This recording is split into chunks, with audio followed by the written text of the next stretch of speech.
The strange night town was quiet. The night sky calm, stars shining like tiny candles in the distance.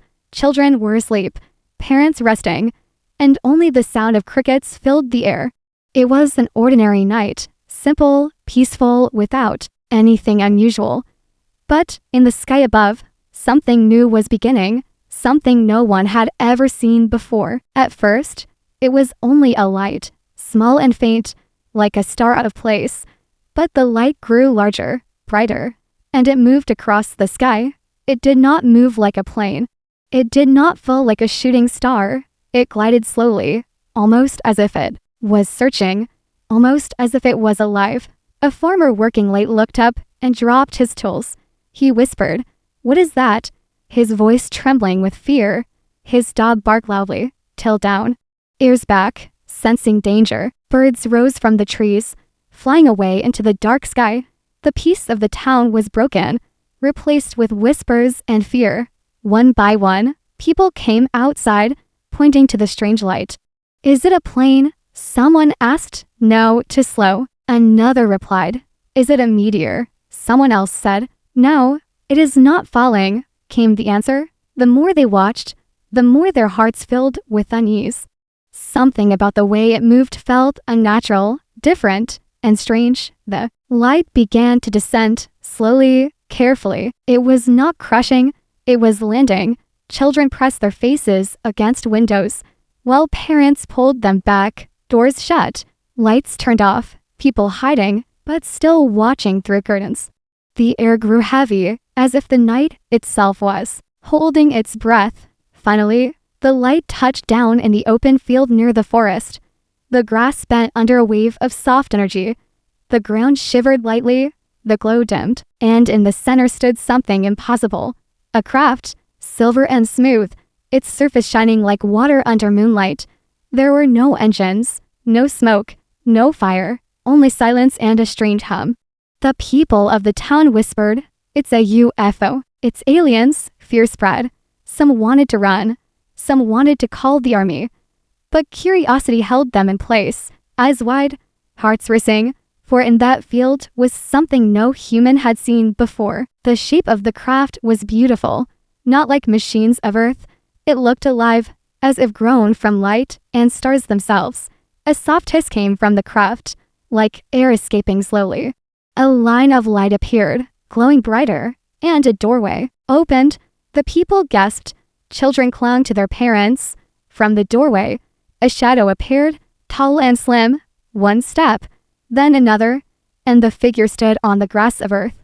The alien was taller than any man, his body smooth and pale. His eyes glowed faint blue, like to small moons. He did not roar. He did not raise a weapon. He only stood still, looking round, breathing in the world. Every leaf, every sound, every detail seemed to catch his attention. The crowd held their breath, some trembling, some frozen.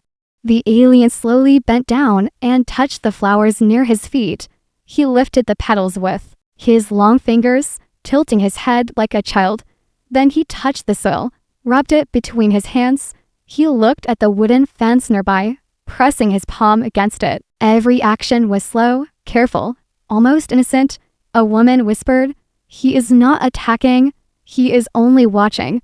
But still, no one dared to step closer. Fear and wonder mixed in their hearts. The night was filled with tension, heavy and strange. This was not a fairy tale, not a story of kings or queens. This was something far greater, something unknown. The alien turned his glowing eyes toward the lights of the town. For a long moment, he stood still, watching silently. Then he made a sound, soft and low, almost like music. It was not words. It was not a growl. It was something between.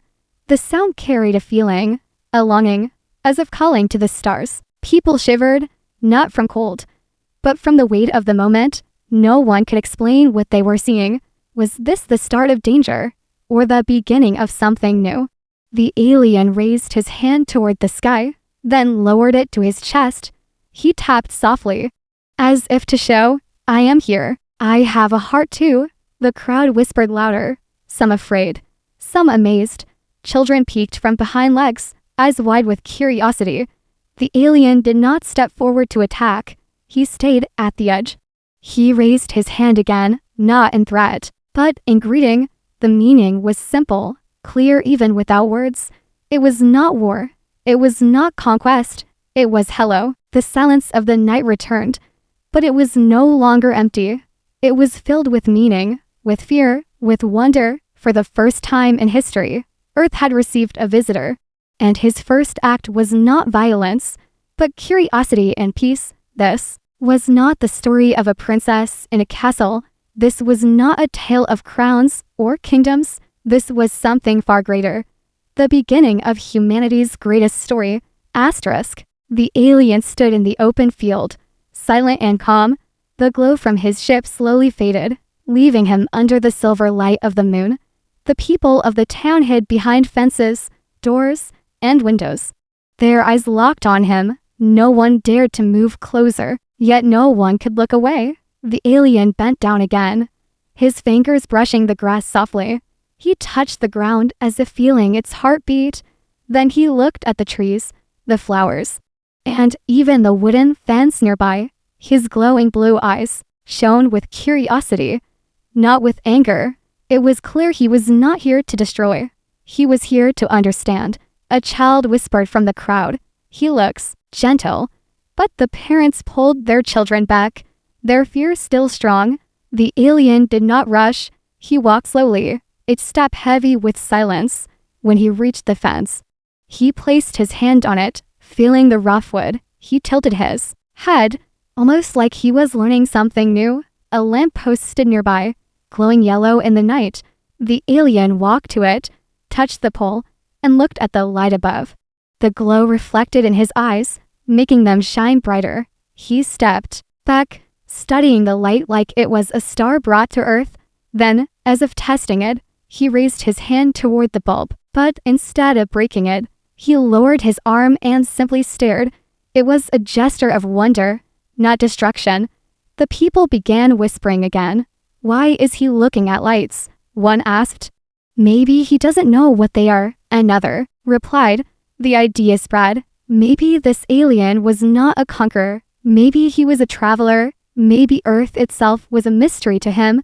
At that moment, something small broke the tension. A bicycle stood leaning against the fence, left there earlier by a boy. The alien noticed it, walked over, and placed his hand on the handlebars. He pressed the small bell, and it rang, ting-ting, echoing through the night. The crowd gasped, but then the alien pressed it again. This time he tilted his head, and from his mouth came a strange sound. It was not human laughter, but it was close, a broken, clumsy laugh, but filled with life. The people stared, shocked. The alien could laugh. The moment was almost funny, almost human. Children in the crowd giggled nervously, and the alien turned his glowing eyes toward them. Instead of danger, there was softness in his gaze. It was like he recognized their laughter and answered it with his own. Then, something unexpected happened. A small toy slipped from a little girl's hands and rolled onto the grass. It was a stuffed bear, worn and simple, but precious to her. The toy landed near the alien's feet, and the girl froze. Her mother tried to hold her back, whispering, "Don't move." But the alien bent down slowly, picked up the bear with careful fingers. He studied it, turning it gently in his hands. Then, instead of keeping it, he looked at the girl.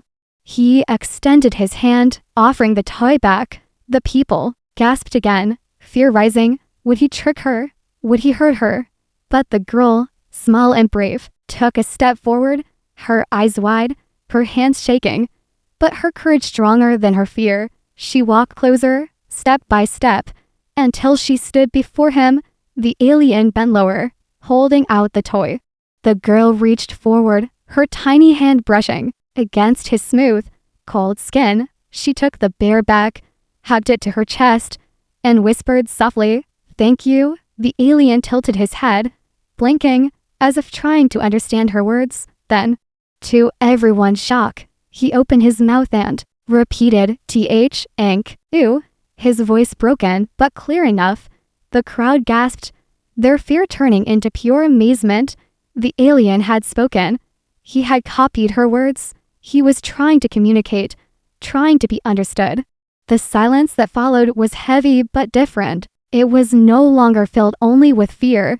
It was filled with hope. The girl smiled. And for the first time, some people in the crowd smiled too. They realized this was not just an alien visitor. This was a chance, a bridge, the beginning of something far greater. A man stepped forward, slowly, his hands open to show he had no weapon. He spoke loudly but gently. "We are not here to hurt you." The alien turned his glowing eyes toward the man. For a long moment, nothing happened, the air still intense. Then, the alien nodded once, small but clear. It was not human language, but it was understanding. The whispers spread again, but now they were filled with wonder, not only fear. Children peeked out. Braver than before, the alien pressed the bicycle bell once more. Ting ting, and gave his strange laugh again. This time, children laughed back, and even adults chuckled nervously. The barrier of fear was cracking, replaced by something warmer. The alien was no longer only a shadow from the stars. He was becoming something else, a guest, a mystery, maybe even a friend. The encounter was not finished, but the meaning was already clear. This was not a story of castles or princesses. It was not a fairy tale told by firelight. It was something far greater. It was the story of humanity's first step into a wider universe, and it had begun not with war, not with conquest, but with a toy, a laugh, and a single word. The alien stood in the field, still calm, still curious. The little girl had taken back her tie. The people had seen him laugh, and even heard him speak. For a moment, the fear in their hearts began to fade, replaced by wonder and hope. But peace is fragile, and fear is strong. In the distance, the sound of trucks and engines broke the silence. Soldiers were arriving, their headlights cutting through the dark. The people turned, their relief changing into worry. The government had been warned, and now the army had come. The soldiers stepped out quickly, rifles in their hands. They shouted at the people, "Move back, stay away, this is dangerous." The townsfolk obeyed, but many refused to leave. They wanted to see what would happen. The alien turned his glowing eyes toward the soldiers, tilting his head in confusion.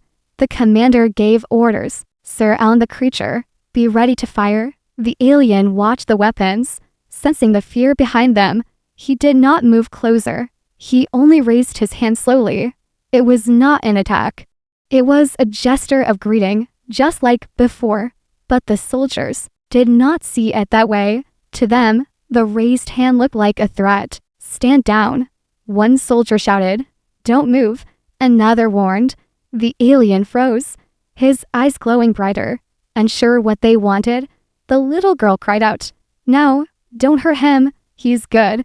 But her voice was lost in the noise of the soldiers preparing. One soldier fired a flare into the sky, a warning shot. The light burst above them. The alien flinched, startled by the sudden brightness. Instinctively, he reacted. His ship glowed faintly, and a wave of light spread across the field. It was not a weapon. It was only a shield, a wall of blue energy that shimmered in the air. The people gasped. The soldiers panicked. Thinking it was an attack, they raised their rifles, ready to fire. The alien stepped back, holding out both hands, his voice humming with soft sounds. He was trying to say he meant no harm, but no one could understand him. The misunderstanding grew bigger with every second. The people shouted, "Wait, he's not fighting, stop."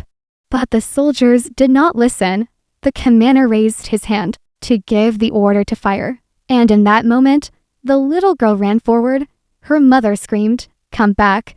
But she did not stop. She stood in front of the alien, her tie bear clutched tightly, her small arms spread wide. The soldiers froze, their fingers on the triggers. The alien bent down, lowering himself to the girl's height. He placed one hand gently on his chest, the other raised to the soldiers. His eyes glowed softly, no longer bright with tension, but come with peace. The girl shouted. He's not bad. He saved my toy. He said thank you.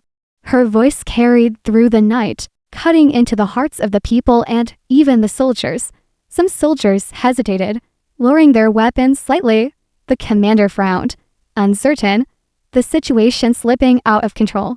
The alien then did something no one expected. He touched the glowing shield with his hand, and the blue light faded away. He stood exposed, vulnerable, showing he trusted the girl and the people.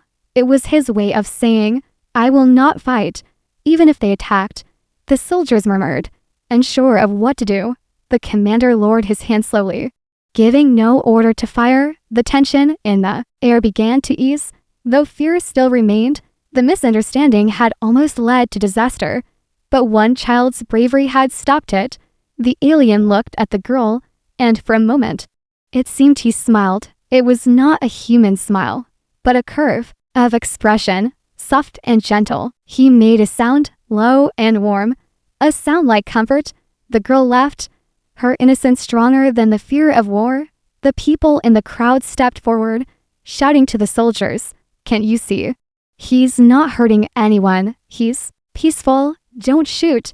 The commander looked around, his authority challenged, but his heart moved by what he saw. Slowly, he gave the order. Hold fire. No one shoots unless attacked. Relief spread across the crowd. Though the danger was not gone, the alien had shown no harm, yet the soldiers still watched carefully. One wrong move could turn peace into chaos again. But for now, the worst had passed. The misunderstanding held back. The alien turned his eyes toward the stars once more. He touched his chest softly, then pointed at the sky. It was clear he wanted them to understand. He was a traveler, not a conqueror. This was not a story of castles or crowns, not a story of royalty or fairy tales. This was something far greater. A story of fear, courage, and the fragile hope of peace. The people would never forget this night, for in a single moment, humanity had come close to war with the unknown, and in the same moment, a child's innocence had saved them from their own fear. The air was still heavy after the soldiers lowered their weapons. Fear had not disappeared, but it had softened, replaced by confusion and wonder. The alien stood silently, his glowing eyes watching the people, his hands calm at his sides. The little girl still stood near him, holding her toy bear, her bravery shining brighter than the moon. The commander gave her sharp order, stay back, don't get closer. But the people were no longer listening as carefully as before. Their eyes were on the alien, not the soldiers. They had seen enough to know this visitor was not here to destroy them. The alien looked around, then slowly raised one hand toward his ship. The silver craft responded, glowing softly with light. A small compartment opened at the side, and a beam of blue energy shimmered. From it, something floated forward, glowing gently in the night. The people gasped as they saw it. It was a crystal, small but beautiful, shaped like a teardrop. It glowed with soft colors that shifted like water under sunlight. The alien held it carefully, his long fingers wrapping around it. He stepped closer to the little girl and placed it in her hands. The girl looked at the gift, her eyes wide with amazement. The crystal pulsed lightly, and a gentle hum filled the air. It was not frightening. It was soothing, like the sound of music far away. The girl lifted it higher, and suddenly, the crystal came to life. A hologram of stars appeared above it. The crowd gasped loudly as entire constellations lit the night. Worlds, moons, and suns flickered in the air, glowing and spinning. It was a map of the universe, vast and endless, projected from the tiny gift. The alien raised his hand, pointing at one cluster of stars in the hologram. He touched his chest, then pointed back to those stars. The meaning was clear. This is where I came from. The people were stunned. Some cried out in awe. Others whispered prayers. For the first time, humanity was looking at proof of another world. It was not a weapon. It was not a threat. It was a gift, a piece of the stars, freely given. The soldiers lowered their weapons further, their faces uncertain. Even the commander could not hide the look of amazement in his eyes. He muttered, "This is impossible." But the proof shown in front of him, the alien turned back to the little girl, placing his hand gently over her small hands. It was as if he was saying, "This gift is for you. For your people." The crowd broke into whispers, but this time they were filled with excitement, not only fear. "Look at the stars," one woman said. "This is a message." Another replied. Some even smiled for the first time since the landing. They realized that the alien had not come to take. He had come to share. The little girl laughed softly, holding the crystal close. The hologram of the stars danced around her, painting her face with colors. The alien watched her, his glowing eyes soft, almost warm. He made a sound again, low and musical, repeating the word he had learned, th, ink, ew. The people laughed. Some clapped. Some even cheered quietly. The fear was not gone, but it had cracked open, replaced by wonder and hope. The alien turned to the crowd, lifting his hand. The crystal pulsed again, and this time the hologram showed something different. It showed a picture of Earth, floating blue and green, surrounded by stars. Then another planet appeared beside it, glowing with strange colors. The two worlds slowly moved closer in the hologram until their lights overlapped. It was a clear message, one that needed no translation. Two worlds, side by side, not enemies, but friends. The crowd fell silent, their hearts moved. The alien was not asking for war, not asking for power. He was offering friendship, offering connection, offering peace. It was a gift greater than gold, greater than crowns, greater than kingdoms. It was the gift of trust. The commander stepped forward slowly, his weapon lowered. He looked at the hologram, then at the alien for a long moment. He said nothing. Finally, in a voice softer than before, he said, "Maybe he really means no harm." The people nodded, voices rising. "Yes, he gave us a gift. He wants peace." The little girl held the crystal high, her face glowing with its light. She shouted, "See, he is our friend," her voice ringing. Across the field, the alien bowed his head slightly, his long body bending with grace. It was a gesture of respect, a gesture of unity. The night no longer felt heavy. It felt alive. The stars above seemed closer, brighter, as if they too were watching. The people realized this was not a fairy tale. It was not the story of a princess waiting for rescue. It was something far greater.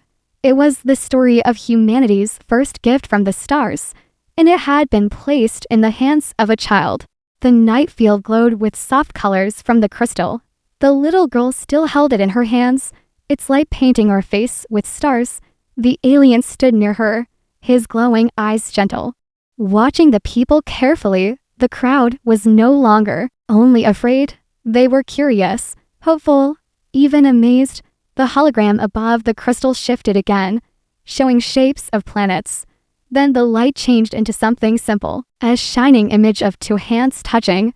The alien raised his hand, showing his long pale fingers. He looked at the people, then pointed to the hologram, then back to his hand. The message was clear. He wanted connection. The little girl, braver than anyone else, lifted her hand. Slowly, she touched her small palm against his long hand. A gasp came from the crowd, but nothing dangerous happened. Instead, the crystal glowed brighter, humming with a soft sound like music. The alien tilted his head, then made a noise, free, and he said, broken, clumsy, but understandable. The people froze, their mouths open in shock. He had spoken another human word, not just copied, but learned. The girl laughed and repeated, friend. The alien repeated it again, this time, clearer, friend. The crowd cheered, the sound of joy replacing fear. Even the soldiers lowered their weapons more. Staring in disbelief, the alien pointed at the girl and said, "Who? Man." The girl giggled and pointed back at him. Alien, he copied. Lee, his voice low but steady. The people laughed, their fear melting into wonder. In the span of minutes, a bridge was being built, not with stone, not with iron, But with words and trust, the alien turned his eyes to the crowd and pointed at the Earth in the hologram. Humans, he said again, this time stronger.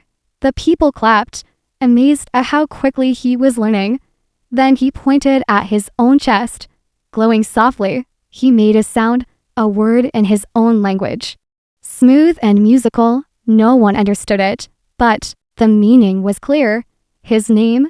The girl tried to copy it, but it came out messy and funny.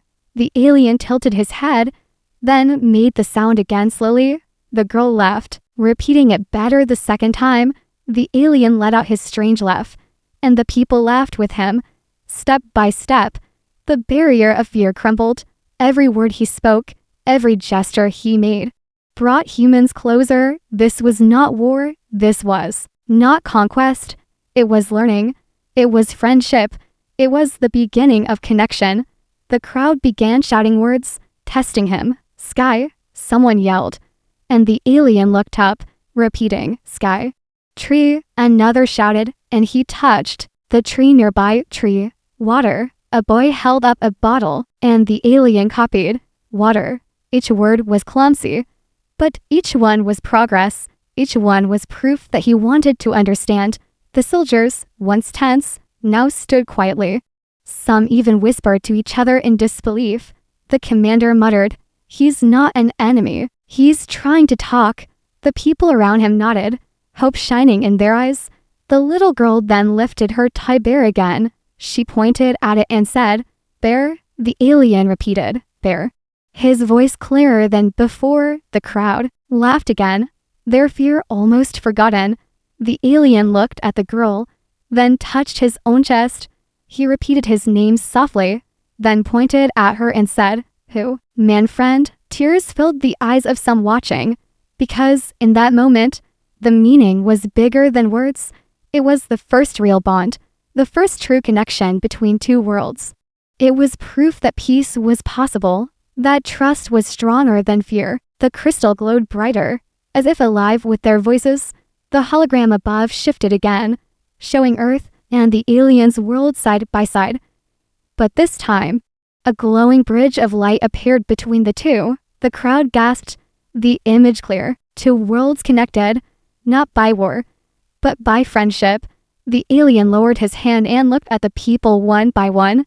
He made another sound, new and careful, too. Geth. The little girl repeated it happily. Together, the people joined in, their voices filling the night. Together, the alien released his strange laugh, and the people laughed with him. It was not mockery, it was joy, pure and shared. The night no longer felt like a night of fear. It felt like a celebration, like history being written under the stars. This was not the story of a princess waiting in a castle.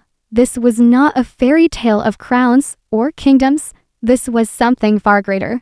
This was the story of a connection between human and alien, between Earth and the stars.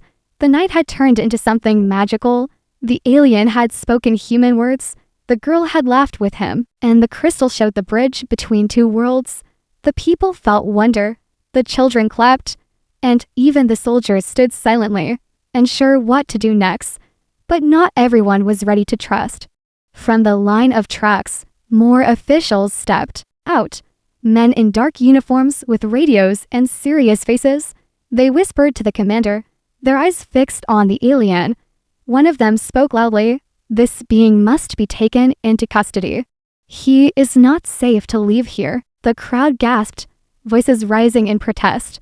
The little girl clutched her bear tightly and shouted, "No, he is our friend." Her small voice carried across the field. But the officials ignored her. The alien tilted his head, confused by this sudden change in mood.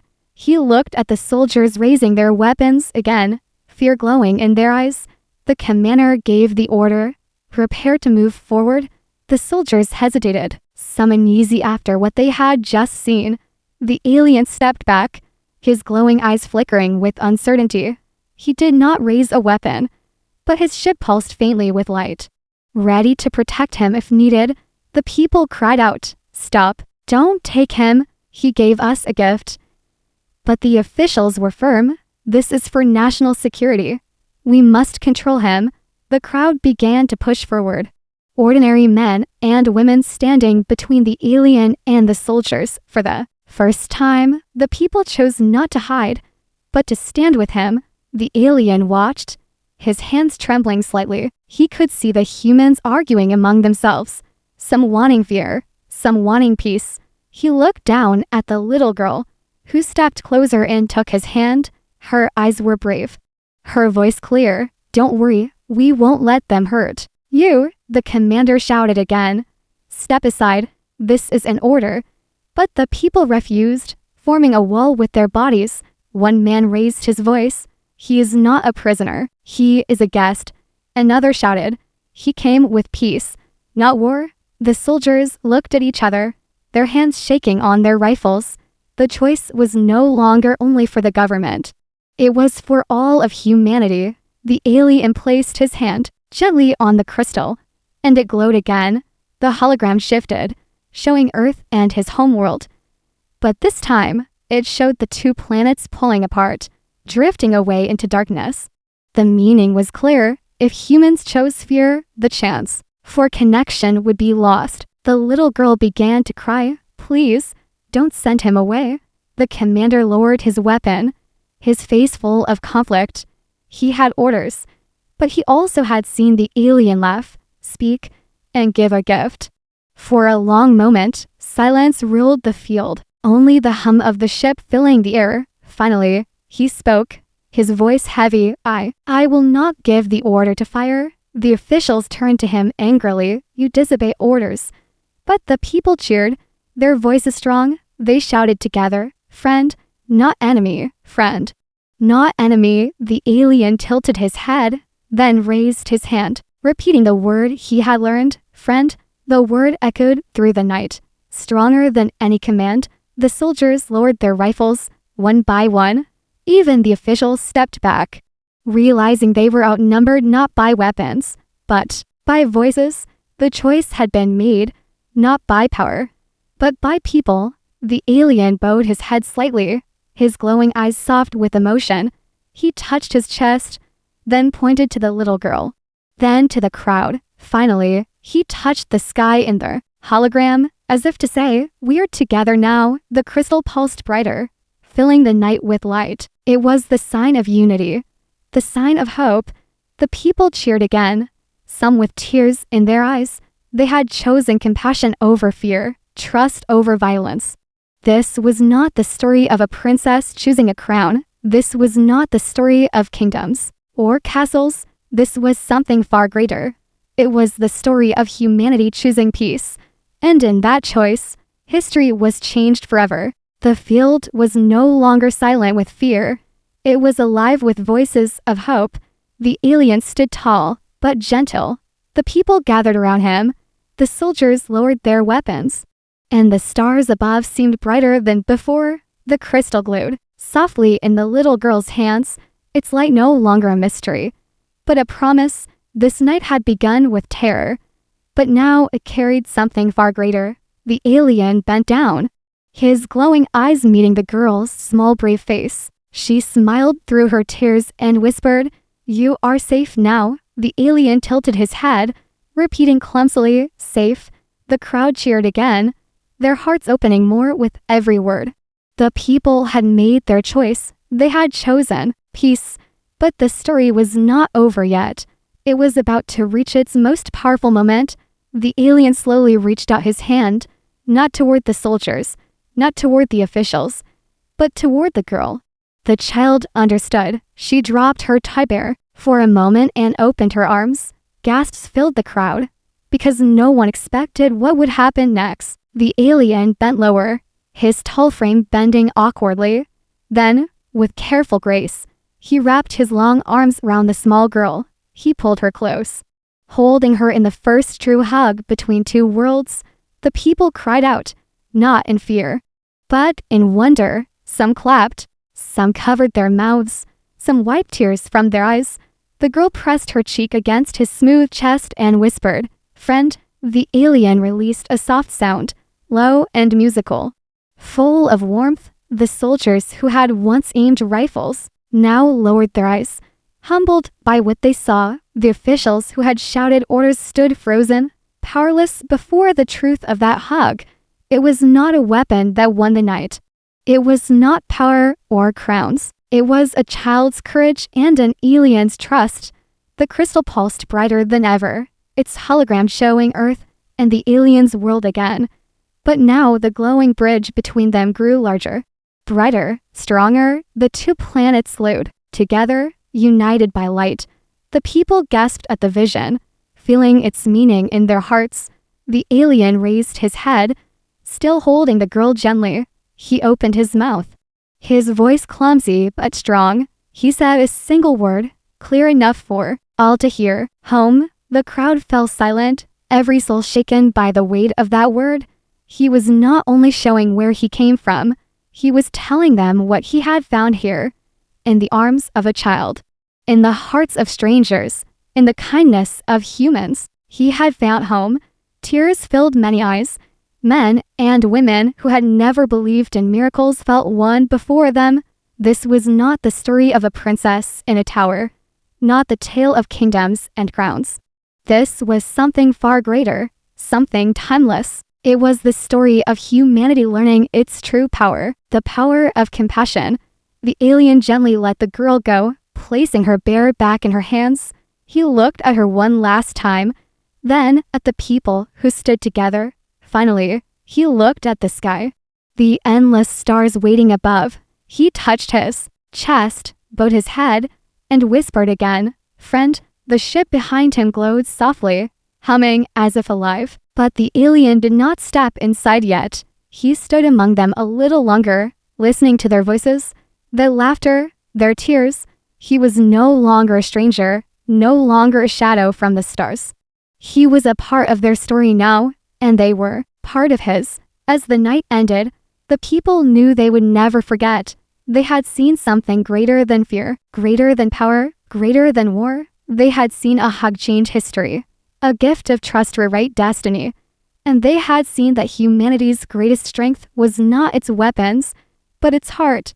When future generations told the tale, they would not say, "Once upon a time." They would say, "On a strange night, when the stars sent a visitor, Earth answered with kindness," and the title of the story would always remind them. This was not a princess story, but something far greater.